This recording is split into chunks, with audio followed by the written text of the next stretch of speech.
It's hard to hold on to history. And you guys have been doing it here in Newcastle. And you guys, some of you were very involved in going to Bellevue City Council when the property was first sold to Isola to make a development back in 2016. Milt died in 2014. So I just wanted to say a few words of thanks to this group. Without you guys getting involved early, along with, neighbors, the Gaddy family. The Gaddy family recruited Issaquah Alps Trails Club to get involved, and they were, they have the history of Harvey Manning and saving property, so they were a good group to pull in. And Steve Williams, who is on our steering committee, was part of this group. So when I got involved a little bit late, it was 2020. But we needed a Bellevue presence because this property is within the boundary lines of the city of Bellevue, and they were going to be making decisions. And unfortunately, the property was zoned residential. So everything the owner was trying to do was totally legal. So that's why it was such an uphill battle. And that's why I am still kind of pinching myself from the vote by Bellevue City Council 2 weeks ago on December 10th, that they are going to purchase it. There were some successes along the way and some failures along the way. The success was Claudia Balducci of the county and her counterpart, Reagan Dunn, in whose district it is, decided to back this about 3 years ago. And they encouraged City of Bellevue to apply for conservation futures funds. That gave this effort, or gave the City of Bellevue the opportunity to get $9 million toward the purchase. The ultimate price ended up being a little more than double that. But various things have come together in a really good way. And I wanted to recognize, so it's groups like yours that recognize the value of certain properties. And of course, Milt Swanson founded the Newcastle Historical Society. So how could you not know about him, right? So all of you, many of you knew him, and many of you were involved in the beginning. So thank you so much. So I'm just going to say one more thing, which is in the newspaper article, we didn't really recognize that it was a group effort. Issaquah Alps Trails Club was the nonprofit that gave us nonprofit status. So anyone who wanted to make a donation could make a donation. They set it aside in a reserve fund. They handled all the bookkeeping. I didn't have to think about bookkeeping. And our steering committee is this amazing group. Steve Williams was on the steering committee. He lives in Bellevue. We have a newer addition, Elaine Duncan, who's here tonight. She's a retired attorney, and she lives on Cougar Mountain, and she knows the beauty of this area. So she joined our steering committee. We also had 3 others from Bellevue. Peter Marshall, who was with Audubon Society. They were a great supporter. I'm afraid I'm forgetting names. Oh, yeah, our kind of secret helper was Dave Hamilton, also a Bellevue resident who was on the park. He was the chairman of the Parks Board, and he backed this idea from the beginning, and he is now a city council member. So that really helped us in this he became a city council member a year ago, like January 2024. So I'm sure, I don't know the gory details of negotiations, but he was part of the city council who voted on December 10th. Other people who I should recognize are 2 on Issaquah Alps Trails called David Kapler, who's like legendary. He's like the next Harvey Manning. He knows how to preserve property.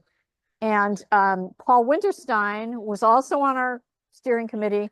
He was executive director of Issaquah Alps Trails Club, and he set up this wonderful financial workbook so that we could just take donations. And he's now heading the Issaquah Historical Museum. So I am sure you guys are going to have some connections with him. He's a really good mover and shaker for history in this area. Elaine, am I forgetting anyone else? Peter, Steve, interesting, I just mentioned him. Okay, so I think we've got the group, but Brigitte Witt is also a Bellevue resident, lives on Cougar Mountain, and she is she knows her stuff. She's vice president for sustainability for T-Mobile. So we had a really stellar steering committee who helped us make decisions over the 5 or 6 years. We did a SEPA appeal. That's an environmental appeal of the permits. We failed. The judge was not sympathetic. But that win from the county giving a big chunk of money, that probably was the impetus that helped Bellevue City Council think maybe it's possible. So again, all these organizations that helped were critical, and you guys were part of the beginning. So thank you. That's it. Steve Baima that's right. Thank you. Steve Baima had another obligation tonight with a family. And Steve has been really industrious as all get out, working in a cemetery and doing a lot of the cleanup. But then, of course, Bob Boyd is here and his wife Idris. They've been working at the cemetery, publicizing things. And Bob has been diligent at helping spread the word about the book and so on. And then, of course, the book is being hustled out to the public by our infamous barber over there. How many books have you sold? 15 or so books. Which, wow, for today. It's really great. And so he can genuinely say, come in and get clipped. And we're happy to participate in that. All right, we very much appreciate that. We have some copies here. What's the name of the book? That's the book. The Coles of Newcastle, 100 Years of Hidden History. And it's been extremely well received and so on. All right, other words for the group from anyone? All right, our program tonight is going to be Tim and then Mike Itlickhofer. And which one of you guys wants to go first? Yes. Yep. Okay. God bless you all for being so patient. I'm now going to corral these cats and you're going to watch me wing a show without slides. So you're in for a real treat. This week, in my regular life, I've been tasked with doing things like doing a Series B raise for a startup. Last week, I was in New York giving a presentation at Columbia University. I've not had a lot of time to prepare for this talk. Nonetheless, I took 2 days off work this week to prepare 50 image-filled slides of material that most of you have never seen before and won't get to see tonight. I'll mention, a few years ago, I went through this weird period of my life where I was getting really sick of working with computers. And can't imagine why. And I decided to embrace this. And so I spent some time hanging out and working in the music industry. I was a A&R guy, artist and repertoire, which is, not to brag, but the coolest job in the biz. It's where you have your ear and you decide which artist to sign. It was just a title. In reality, I was a financier for the arts, right? And they would call me when someone missed their flight because they're a musician, right? And musicians have musician problems. Anyway, I just wanted to say, I have never come to a stage before with so many technical challenges, and it makes me really miss being in the jazz business. All right, I'm going to go ahead and resume with my presentation here. So tonight, the program is to talk about essentially the Baima House, but not really the Baima House, the new park. And I wasn't really sure how to approach a topic like this because I'm talking to an audience of folks who, for the most part, know a lot more about all of this than I do. People who were present for a lot of the things that I want to talk about tonight. And there's another challenge associated with this too. The Baima House, the development of a park, all these things, touches on a minefield, if you'll forgive the pun, of like all sorts of things that are like controversial in the local politics, land use issues. Is there anything more serious than land use issues? So not knowing the folks here, not knowing what the sacred cows are, I decided to do this with a drink in my hand. And I'm going to do my best to keep everything happy. And anytime I feel like I'm about to say something that might only work for half of the folks here, you'll just see me take a drink. Does that sound good? Are we aligned on the rules? All right, let's do this. Discovering the Baima House. So I wanted to start by talking a little bit about how I came to find out about the Baima House. First, what is the property that we're talking about? On screen here, I've included an image from the 2023 King County aerial survey. So this would have been taken 18 months ago, give or take, of a place known as the Lee property, right? And what brought me to the Lee property was not reading a book that told me to go to the Lee property. It was not an article on the Wikipedia. It was not a thing on History Link. It was a map. It was a map that I gathered from the Washington State Department of Natural Resources, right? And so I'm kind of a public records guy. That's one of my hobbies. And when I realized that the state DNR had an archive of all the historic coal mining maps from all over the place, I said, good news. This is the key to adventure. This is how you can get into some real trouble. Let's do this, right? And so I started looking around. Cindy and I, we grew up around here. Cindy was born in Renton. My family moved to unincorporated King County in '88 or something like. We grew up knowing that there were places with names like Newcastle, Coal Creek, Black Nugget Road. There's a bunch of these all over. Mine Hill Road. Didn't really think about why. Figured it was all gone. So when we found the maps, we said, let's go see if anything's left, right? First place that we go to happens to be this property here that everyone here knows as the Lee property, right? Okay, great. So on the screen, if you don't get a chance to see it, I have an example of one of the composite maps that I put together earlier this spring, before Cindy and I had met anyone here. And it shows the entrance to what I've since learned is the number 3 slope, just north of the home of a woman named Pam Lee. And I said, Cindy, I have great news. Something to do this weekend. We're going to commit a little light trespassing. I say, we're going to come on out here, and what I really want to do is find those water level mines that are right by the corner. But before you go out and you do any light trespassing, a little word to the wise, figure out whose land you're trespassing on, right? So before we went out there, I went ahead and I pulled up this talk is going way too slow. It's going to take forever. I'm going to have to pick it on up. Before we went out there, we pulled up the parcel map. I wanted to figure out who owns what out there. The number 3 slope, it belongs to the golf course. That's fine. I'm looking at the satellite images and stuff, though, and I'm wondering, what's up with this cabin? Right? What's up with that? I start doing other searches, and I'm like, oh, this is not just the number 3 slope, but it turns out that there is a pretty well-kept secret of a landmark hiding in the middle of this pasture. And I wanted to see it. Everything online said it's private property. Don't. Okay, sure. So I tell Cindy, all right, let's find out who owns this. So we pull the parcels, find a person by the name of Pam Lee. Who's Pam Lee? I start looking that up, and suddenly it realizes you're going to go trespassing in Newcastle, right? Is there anyone in this town who can probably get the police out faster than former councilwoman, former deputy mayor, Pam Lee? So I said, if anyone pops out of the house and asks what we're doing today, yes, ma'am, whatever you say. All right, so we go out there. We did not meet Pam. We found all sorts of other fun things. What else did we find? Found the Baima House. Here's a photo that we took, I don't know, start of summer, something like. The grass is looking beautiful. The sun is out. This is how I'm always going to remember this place. I think that this is just a beautiful thing. Earlier this year, right? This is the last spring that a photo like this could have been taken. What else do we got? 2 outbuildings and a honeymoon shack, right? What else do we got? Anyone remember that truck under the tree? Yeah. Awesome thing. So after coming across all of this, you know, for the next few months, everyone that I thought was a responsible adult who was from around here, I brought them on out. I said, hey, we're going to go trespassing. I got to show you this thing. What else did we find while we were out there?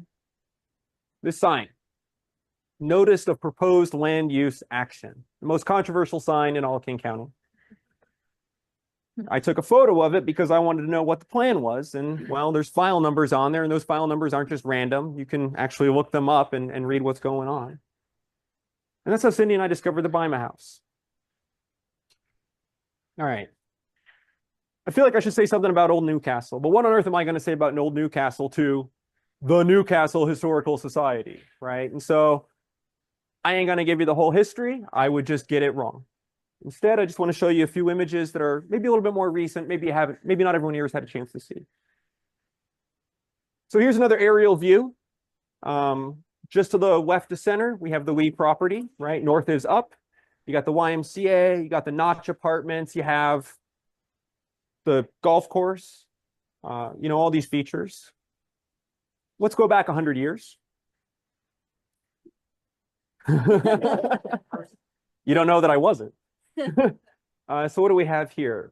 This is map K22-F from the Pacific Coast Coal Company, 1924. So 99 years ago, something like that. What does it show us? Well, by 1924, most of the activity is happening over at the Ford Slope, right? Which is also on this map. You just have to go, way east. It's a huge map. But what do we have here in Newcastle itself? Well, scan's a little hard to read. Probably have to go to the archive and get out the magnifying glass. But you see some numbers and some structures, and they're labeled. And somewhere near-ish where the Baima House was until recently, you might be able to convince yourself that one of these numbers says 75. If you look at the map, you might be able to notice a couple of water level mines. You might notice that, according to this map, there's a small stream flowing out of those water levels and that there's a couple of bridges across it. There's a bunch of homes running along a road that now is just embanked with coal tailings, and on top of that, brambles, right? This is Old Newcastle. This is what it was all about. Here's another view of Old Newcastle, right? Taken in two different spectra. On the left, we have our aerial, and then on the right, the exact same image, exact same dimensions and scale, presented in LiDAR, right? You hear a lot of folks talk. I learned about the LiDAR reading Tom Doe's work. I said, I have to load this up, right? And what do we get on there? And I guess on my own screen, my camera is hiding it. But if you ever wanted to know what an abandoned mine hazard looks like on the LiDAR, it looks like a great big black hole all the way to hell. And sure enough, we see one right here, exactly where the number 3 slope is. The power of clairvoyance, the LiDAR. All right. Maybe you're wondering, what's the number 3 slope look like today? It's been several years since the non-trespassers have had a chance to see it, right? The story, as I understand it, is a fellow by the name of former Mayor Ron Crispo engaged or attempted to engage with the golf course about the fate of this attractive nuisance, abandoned mine hazard, historic site, whatever words you want to use. And they did the sensible thing and got scared and put up a giant cyclone fence with barbed wire, right? But as it happened, someone, and it actually wasn't me, I don't do these kinds of things, but someone has actually ripped that fence open in the back, if you just walk back there. That someone would have been someone with a utility easement purpose. Found all the, there's no time, whatever. Bottom line is, this is what the number 3 slope looks like today. A rebar mesh, big enough that I'm pretty sure my garage would fit through this thing if it was a door. This is a massive, massive entrance. It narrows down as you go down. This photo, by the way, was taken by drone. Just for what it's worth. I want to go climbing around on this jungle gym. I want to show one last image to get a sense of Old Newcastle and finally mention the name Baima. I wanted to show, what did the BNR operation look like in Old Newcastle in the 1950s? Every source says, the BNR is a relatively small time operation, nothing like Pacific Coast. All these words, people throw labor unionist jargon at them, all sorts of stuff. Well, when I look at this map, I notice a few things. One, it doesn't all fit on one map. So they took over all dem mines. And 2, they did it with a skeleton crew, which was either exciting or terrifying, depending on how you want to think about it. But just extensive. All right. So that's kind of the setup about Newcastle and all those things. Now, when it comes to the Baima House, the version of the story that I want to tell starts in the late 1970s. Newcastle in the late 1970s was getting ready for a storm. In 1978, the Seattle Times ran a 4-page spread talking about the development opportunity that is Cougar Mountain and Newcastle. In this spread, a financial professional from Bellevue projected that if this area were to be developed, it would double the state's revenue. Double. Right? Think about that for a moment. Think about all the programs we wish we could afford, double the revenue, right? Similar effect was predicted for the county. So you bet lots of people were excited when the Seattle Times ran this 4-page spread in 78. And also, I wasn't there. I have to imagine that a lot of people were terrified. Because what's that sound like if you're someone who lives out here during that time? Susie, I saw your hand.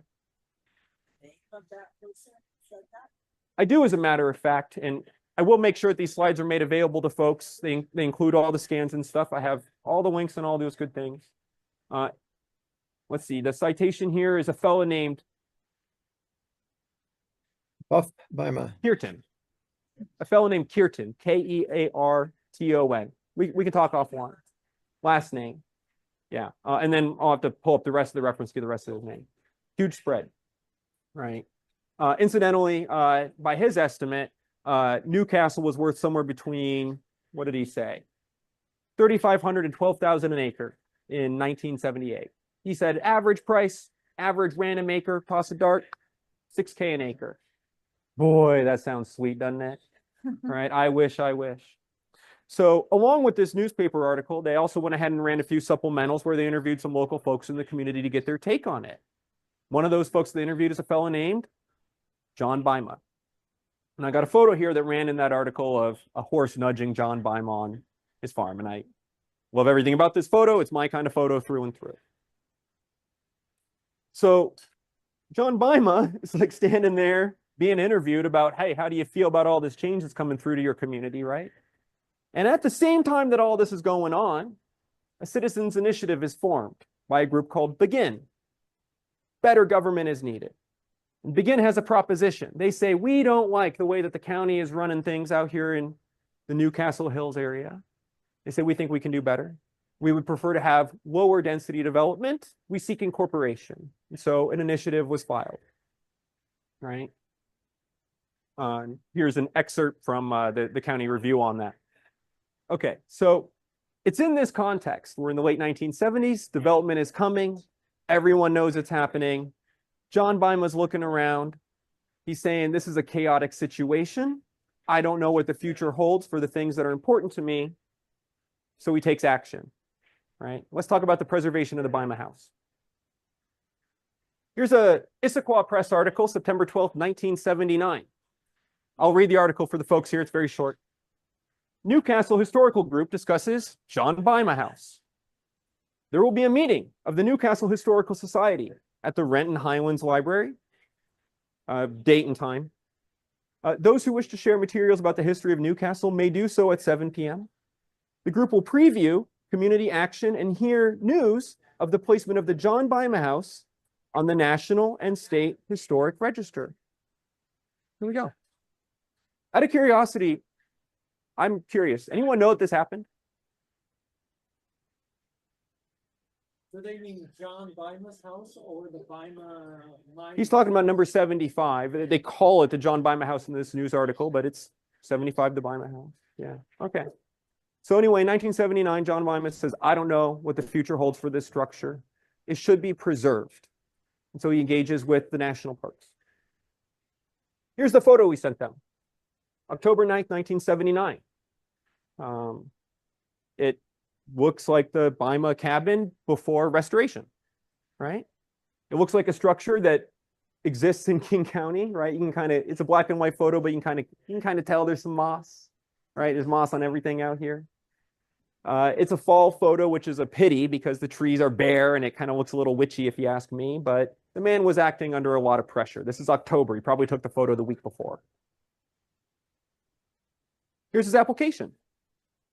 6 pages in all. I'll read maybe a couple excerpts. I don't need to read the whole thing in full. It's all present here for you, right? He writes, Pacific Coast Company House number 75 is located approximately 15 miles southeast of Seattle, Washington in King County. The rural setting of the small house is unusual considering its proximity to a large metropolitan area. So on he goes.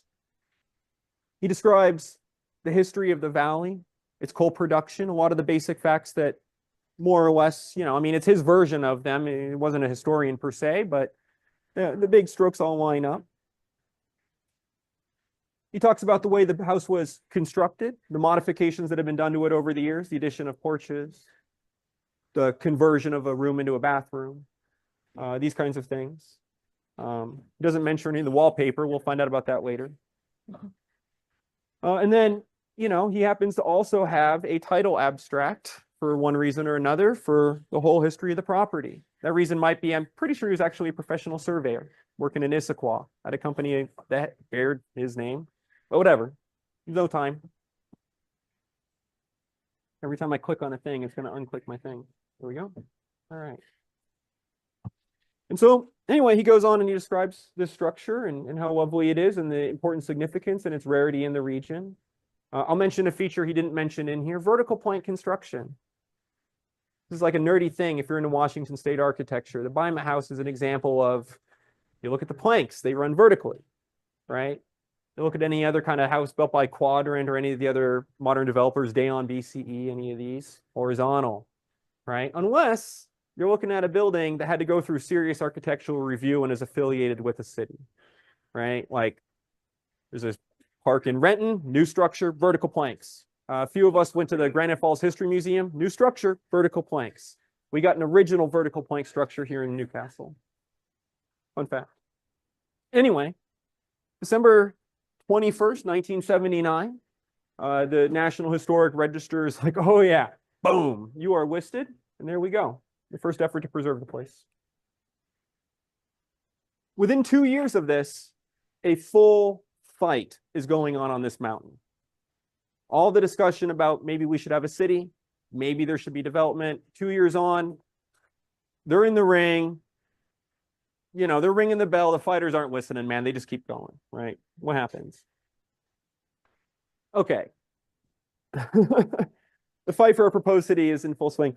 I have 30 slides of primary sources about this period. I'm just going to fly through them here, right? I'll just give you the highlights. Highlight 1. The Issaquah Alps Trails Club expresses their disapproval for the proposed plan for a city of Newcastle. Harvey Manning points out that he's pretty darn sure that this is really just an effort to ram a bunch of development through. And his main argument in favor of this is that the primary proponents are in fact the developers. Although the record shows that in fact the voter initiative was originally about slowing development. It's very complicated. There's no time. I said there's no time. All right. What else do we have here? April of 1981, the city of Bellevue passes a resolution expressing their disapproval of the incorporation of the city of Newcastle. Bellevue, I have no time to explain this, having previously taken some protective measures in their engagements with communities such as Factoria, Newport Hills, and many others. There's no time. All right. What else do we have? May 6, 1981, the Issaquah Press blows open the story on a mini local scandal. The Washington State Department of Natural Resources is looking at the situation on Cougar Mountain. They own some land out there that they were planning on licensing out for logging, and they're saying, oh, holy heck, you're saying we can sell this? So the DNR joins in with the developers, starts paying dues to the Development Association. A local rabble-rouser by the name of Harvey Manning finds out, and his head basically exploded, right? And all of the thoughts he had to say about that wind up in this article here. Shortly thereafter, the Trails Club expresses their dissent again. And if you haven't read them, you don't know the way that Harvey Manning writes. It's a good time. I said I'd have a drink. All right. You're going to make these available. Absolutely. All right. Moving forward, July 1st, 1981. This is all in 1981. This is just happening month after month after month, right? Residents frustrated by proposed Cougar Mountain development. Finally, July 16th, 1981, the final EIS, the most important document in all of developmentdom, right, is published for the proposed city of Newcastle. It's hundreds of pages. I've read the whole damn thing. It's mostly letters from people in the community who are worried about just the most niche, has nothing to do with anything stuff you can imagine, and a handful of people who really knew what they were talking about. They were in there too. So, does anyone here happen to know what year Newcastle was incorporated? Kai knows. 1994, Councilwoman Sun knows, right? So it didn't happen in 1981. Ultimately, the proposal was rejected. Why was it rejected? Oh, everyone has an opinion. But I would say that if you take a look at the EIS and just look at the table of contents, the list of tables, there's a common theme. Projected Newcastle operations revenue for typical year. Current municipal operating expenditures. Estimated Newcastle revenue generation. It's all money. Right? It has to pencil out. Has to pencil out. No city. The Trails Club celebrates. There will be no city. Right? No new city, but change is going to come to the mountain anyway. Because, of course, you can build under a county. What difference does it really make, right? Change comes anyway. All right. December 2nd, 1981. Developers move forward with the mine remediation. That's right. Mine remediation on Cougar Mountain was initiated by the developers. It was particularly done by the Central Newcastle Property Owners Association, who was the first to attempt to apply for federal funding under the new OSMRE program. What they actually proposed was no one knows how to reclaim these mines. Let's do a very expensive project to just research ways to do it. As far as I know, this was rejected, but I haven't found a rejection yet. A year later, just for fun, I thought I'd mention something that happened at the other Baima House. A year later, in October 13, 1982, Barbara Baima restores her childhood home. This house used to sit where the Baima House now sits, right? You guys remember there was a house on the corner out there? I got a photo of it in here. You'll recognize it right away. Characteristic garage out front, deck on top. Barbara Baima's home. July 1984, Washington Geologic Newsletter. I have a cover image here depicting what I think is the entrance to number 3 slope as of 1984. What's the caption here say? Entry to Newcastle Mine near Bellevue. The mine was the leading producer of coal in Washington from approximately 1870 to 1900. You tell me where that could have been. All right. And then, we move on forward a little bit more. Here we are, December 1984. The Trails Club, one of the best historians of the 1980s, it turns out, celebrating new parks. It looks like things are going to move forward with the regional park at this time. And also announcing, under this potpourri kind of section, some achievements of the Newcastle Historical Society, which I'll now read to you. Remember, this is December 1984. The Newcastle Historical Society celebrated its 5th year last November, totaling up, in addition to the co-sponsorship of Return to Newcastle's 1 and 2, the following list of achievements, right? 1, the Baima House, Company House number 75, is on the National and State Historic Registers. Did you know that it's on the State Historic Register? I've actually found no documentation to this. 2, Newcastle Cemetery on the State Historic Register. The site improved by work parties, so that's an old tradition. I guess probably a lot of folks here knew that. And given recognition by adjoining land developer. How kind. 3, Thomas Rouse Road, designated a community landmark. All right. 4, the Beck Wilson Mannering House in Coalfield, a log cabin that I knew this guy knows exactly where it is, right? Dating back to the 1890s and used as a bunkhouse for mining and logging companies, designated a county landmark. So I know this is like I'm supposed to talk about the Baima House, right? What am I doing here, right? Like all this stuff is going on all around it and it's sitting there, right? Okay. April 11th, 1985, the great big land purchase, $6 million spent by the county in 1985 dollars to acquire 1,000 acres on Cougar Mountain from the developers, right? This is a famous options exercise at a strike price of just under average cost of Newcastle. No discount for buying the mine lands. Oh, I said I'd have one of these, sorry. All right. I promise we're getting out of the 80s. I'm going to skip the 90s, I swear. All right. Issaquah Press, June 17th, 1987. An article advertising to take a scenic drive through the countryside. And you were able to do this without driving very far in 1987, right? So we have a few structures shown here. There's a barn that looks gorgeous that I can't read the small writing, so I don't remember where it is. There's the Baima House. There's a place over by Beaver Lake out on this Mammoth Plateau, right? And then a month later, restoration makes progress. Have all these like things. Historic Baima Cabin, Legacy, Newcastle, Pam and Gary Lee, so on and so forth, right? This is an article about this couple who acquired the property some years earlier and who sought and received a grant to restore it. And this article here is essentially celebrating the completion of that restoration work. I will read, it's a long article. It's a fantastic primary source. It really has an excellent history of the cabin since the late 70s. I'll skip most of it, but there's one part I wanted to read because it kind of foreshadows what we're going to be doing here. The Lees say that they appreciate what they have and that they are determined to preserve its historical significance. It won't be easy. Just over the ridge, 80 new homes are now under construction. Some can be seen through the trees that rim the Lees pastured lands. Even neighbors are talking subdivision, a situation that could bring new homes to within feet of the old Baima cabin's front porch. Yes, indeed. But the Lees say they'll do what they can to prevent it. And they'll continue to work on preserving their link with the past.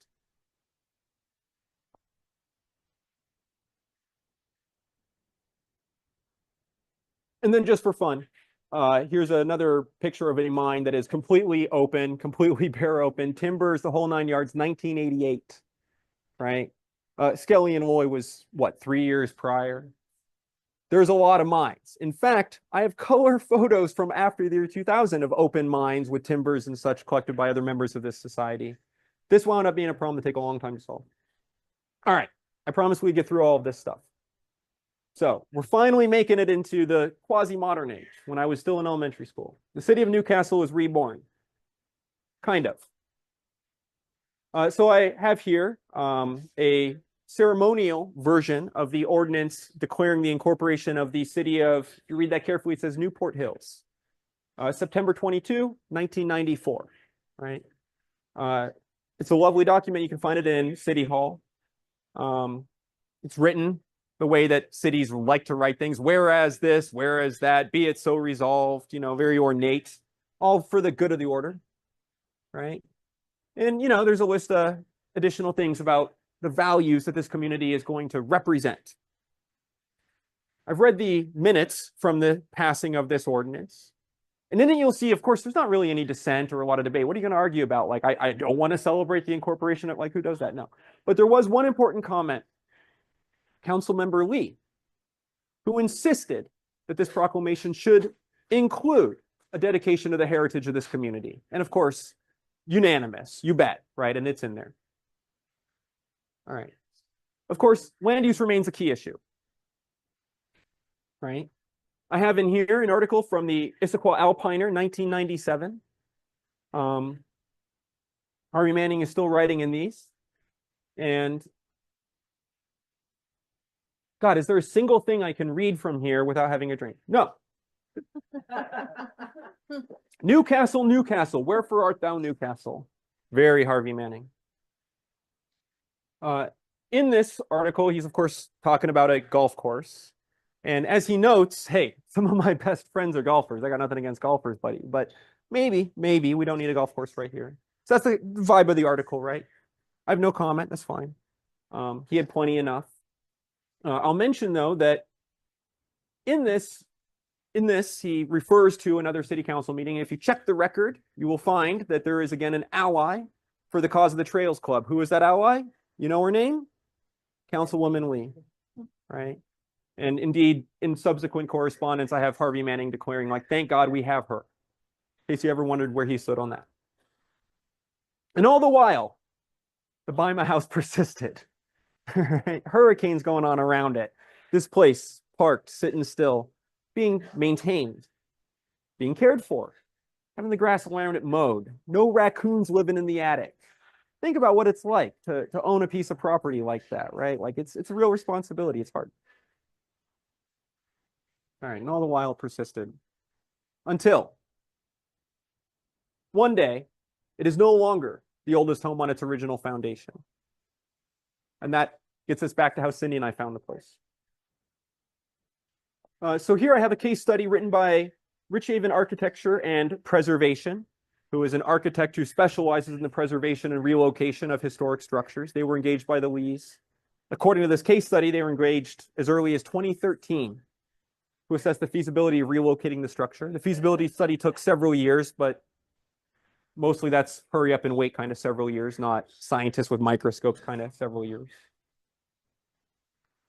Following that, January 25, 2018, a hearing before the King County Landmarks Commission to discuss the relocation of the Baima House, the needs for why this has to be done in order to make sure that someone will own this property someday, right? You know, there's all these things you got to do. And also discussing how, golly gee, if you want to do this, you probably should get approval from the city of Newcastle. Let's see, when did I say that was? That was January. And then here by June, the memo of understanding between the city of Newcastle and Pam and Gary Lee, discussing the proposal for what was going to become the project we see now. What did this memo of understanding propose? It proposed to take this familiar site, which is, by the way, not just some historic pasture. It's also got a bunch of houses in it and all these other things. One second. 2018. 2018, right? If you ever wondered how long it takes to do a development project, the first engagement is 2013, and we watched the house get moved this year, right? How many acres are being developed? Fewer than 10. These are hard projects to do. All right. So here we are again, our aerial survey 2013. What did this memo of understanding propose to do? Click. However many houses that is, I don't care, it doesn't matter. And a new park. A new park where Barbara Baima's house used to be. The move. November 1st, 2024. No longer the oldest house on its original foundation. Here's a picture you don't always see. A historic cabin being hauled off by a semi-truck. Now, mentioned earlier that I kind of went through this, one sec, I kind of mentioned earlier that I went through this period a few years ago where I was feeling very burnt out. I wanted to get involved in the music scene. What music scene did I get involved in? A scene called Gypsy Jazz, right? I was hanging out with a bunch of French guitarists. They live in caravans. When I saw that, the first thought that came to my mind is, oh my God, I know some musicians in France who would love a cabin that size. There it is, being trucked off. Another unusual sight. You know, we got this thing, it's kind of crawling along kind of the same way that, you know, NASA brings the space shuttle very slowly down. Sir, I see your hand, yeah. I'm looking at that. If I recall, one of your slides, quite a ways back, showed like there was something out behind the house. And I don't recall ever seeing that, and now this appears like there's no structure behind. Was that house remodeled at some point? Yeah. It's had a number of modifications done over the years. The landscaping has also changed. And then there might also be some confusion about my camera angles because the front and back look similar but not identical. I don't ever remember what I saw in the hair slide or many presentations back. I don't remember any additions to the back of that house. And that's really surprising me, but I can't guarantee my memory's really good. No, that's fine. Let's if your eyes are any good, you'll be able to tell me where we are at. Where is the house go? I tell you what. Actually, I love your question, but why don't we come back to it? Because otherwise we're going to be hunting. Great. This question of where it's going is a great question. Yeah. All right. I'm going to catch us back up to where we were. Yeah. All right. So the move. Okay, great. Here we go. I make a joke, you know, guitarist. Okay, great. Here's a peculiar site. You see a house is being pulled away. You have the old structures back behind it.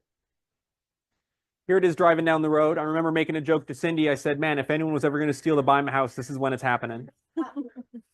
Right? I was wondering, like, shucks, should I have parked my truck to block the road just in case? Nah, this fellow's already got a house. He doesn't need this one. And then I managed to snag this very rare picture of the 3 out structures alone right after the Baima house had been moved. Probably a few other folks around here managed to snag a picture like this over the last few weeks too.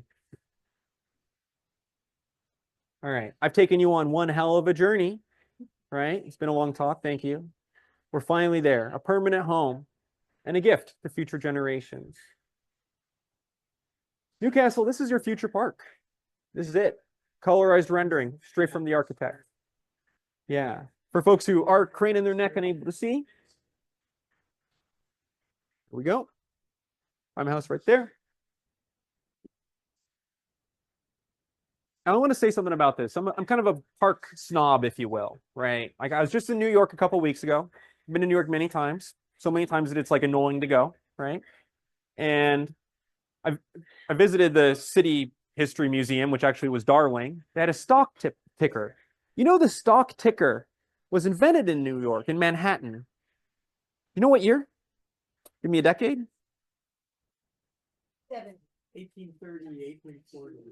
That's about right. The artifact that they had, they labeled it as being sometime in the 1860s. And the thought that went through my mind is, wow, like in Manhattan, they're using the telegraph to like read out asset prices. And then out here in Newcastle, you got men working underground in the dark with animals. Let's get a sense of what that's about. Anyway, Newcastle is your future park. I'll be honest, it's a small park. Small.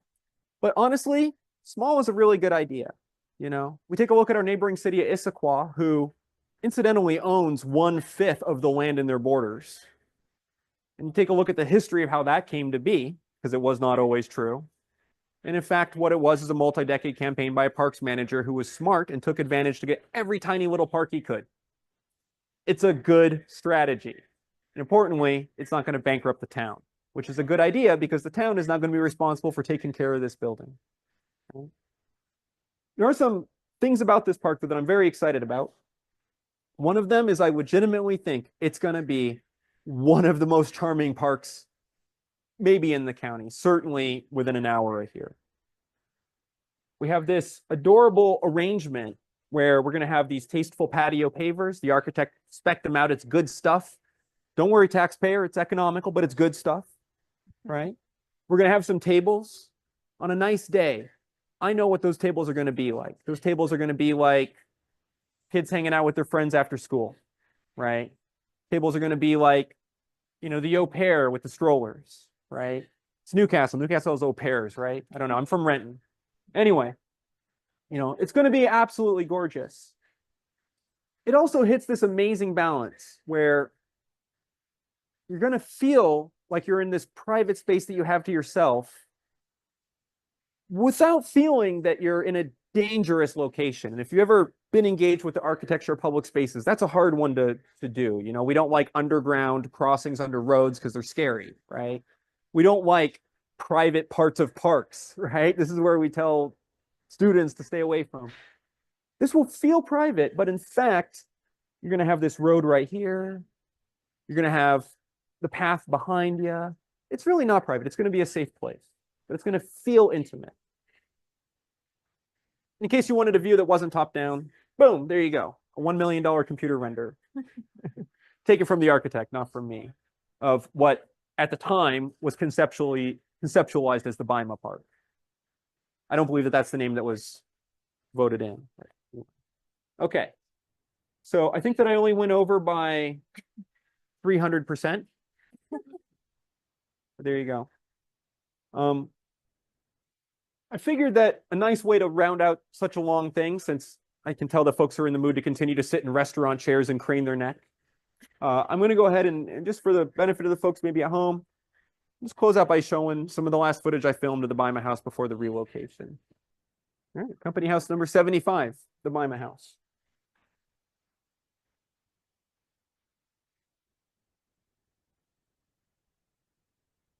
You don't realize how long an establishing shot is until you're sitting here looking at it. Yeah.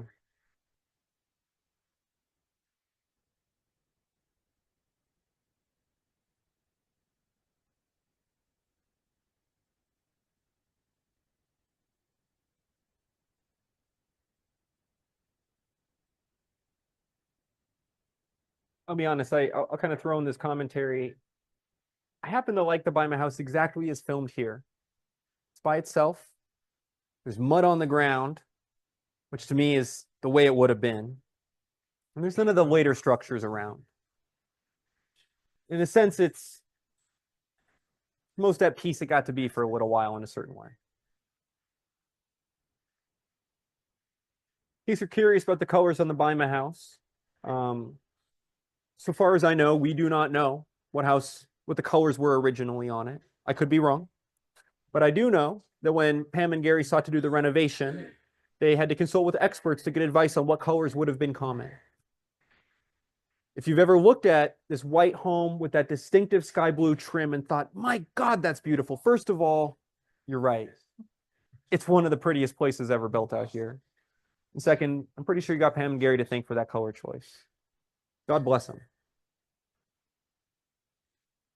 Probably would have been red paint, Tim, because that's the cheapest paint, iron oxide. That's why barns are red. That adds up. That pencils out. Could have also not been painted for paint. Likely that too. Yeah. Could not. Yeah. We do know they had a wooden foundation at first. This was one of the things that the Baimas may have upgraded that I don't remember when exactly. I remember one of the things that I cited said we did this change. I don't remember if it was John saying it or if it was Pam saying it. But originally a wooden foundation. Can you think of a material that's worse than wood for a foundation? Sand, maybe? Mud? I don't know. So they replaced it with stone. Now it has a poured foundation. Me and everyone else in Renton is la-di-da, poured foundation. Kidding. Thanks. Yeah. Assuming somebody will sand a board down to wood. They did for the restoration. Check the level, colors as they take off, you know, that many years of paint over it. Actually, Pamela stripped off the wallpaper on the interior, and we have a roll of that wallpaper. It's got about 6 layers on it. That's right. That's right. Yeah.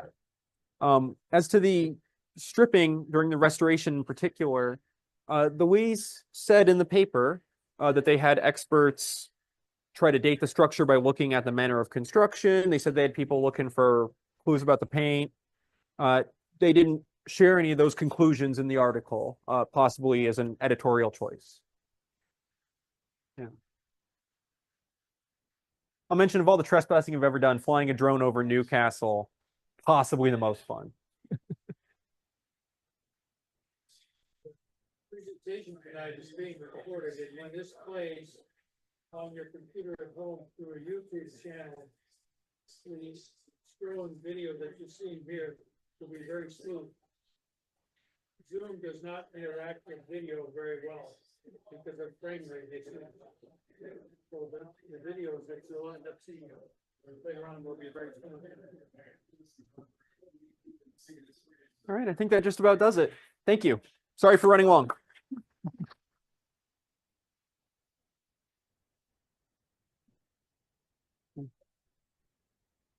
We're going to get a look at the photos that have been donated to the museum.